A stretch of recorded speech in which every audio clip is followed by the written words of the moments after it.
Hi there, this is Kevin with GatheringMagic.com here with this week's wrap-up for the Playing on the Budget. We were able to go 4-0 in the standard two-man queues with this budget Blitz deck, Humans Blitz with RG colors. So again, this is kind of based off the archetype of the white Human Blitz. Naya Blitz is what they call it, which uses Champion of the Parish, and some use Boros Elites and Thalias. And I actually like this version as much as I like that. Even though the Champion of the Parish is very, very powerful, the 1-drops in this deck are almost as good without completely screwing up your land base with more white, having to use more dual lands, and comes into play tap lands. So, and this is also a budget version. Of course, Naya Blitz with all of the dual lands is anything but a budget, and even champions are quite pricey, and a few of their cards in that deck can be quite pricey. So I don't think this deck is missing much. As you can see, it does very well. We beat Junk Reanimator.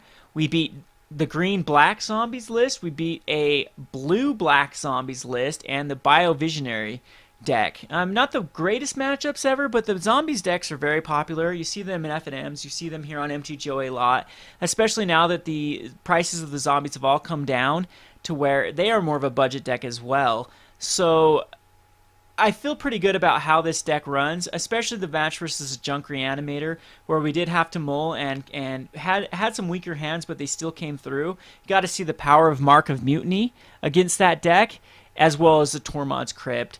And did not get to see the Volcanic Strength. You do see a lot of matchups that do use Mountains. I still believe that Mountain is the most popular land type in the format. At the moment, there still is decks like UWR Flash or Mirror Matches or any sort of red deck wins that run the Mountains or Stomping Grounds, and the Volcanic Strength makes your guys unblockable, puts them out of range of Searing Spear usually. Like if you put this on a Chainwalker or an Emissary, become 4/4, they're out of Searing Spear range. Boros Reckoners can't block them now, and they get through. Boros Reckoner is, of course, another card that you can add to this deck, but it is a pricey card, and it is 3 red. Sometimes that's a little bit hard for this deck to cast. So I don't know what I would change with this deck. I really like it. I really just like having the 2 Rancors and the 2 Pillar of Flames. You might want to put up another Rancor in. These Skullcracks, I don't really know what matchup I'd really want them in against. A lot of times I guess against that Fog deck, you could put it in. But against like Sphinx's Revelation, a lot of times you want to kill them before they even cast a Sphinx's Revelation. And Skullcrack doesn't do that much against the Thragtusk. I'd rather have a Mark of Mutiny against Thragtusk than a Skullcrack, because it takes away his blocker, swings in for 6, and a lot of times that'll be a 2/2 or a 3/3 or 4/4 will be able to get through, and the Mark of Mutiny will do a little bit more damage than the Skullcrack would have done. The upsides to the Skullcrack is maybe you could have killed them that turn, but you have to hold back the mana too. I'm just not a fan of Skullcrack as an answer to the Thragtusk. So that's something I could definitely see is putting a couple more Rancors in here. You could also put more Ghor-Clan Rampagers. This card seemed to be amazing. I always like to have it in my hand. +4/+4 for 2 mana and trample isn't bad at all on the Blood Rush. And also I really like how it worked really well with not making my Reckless Waif or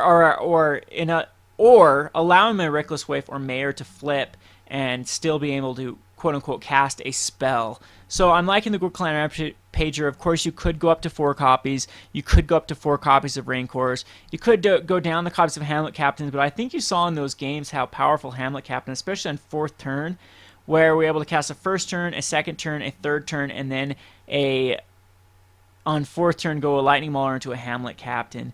Not much I would change in this deck. I think it runs very smoothly. It's a great deck for beginners, a very affordable deck, and I highly recommend that you pick these cards up if you are trying to make a competitive deck. Maybe it's your first F&M, maybe it's your first competitive REL, and you're trying to get a deck that can actually compete and not break the bank. I highly recommend picking this one up. I think this has been probably my best budget deck that I've made so far for Standard as far as competitiveness, if that is a word, competitiveness. Anyway, go check out CoolStuffInc.com. They got great prices on singles.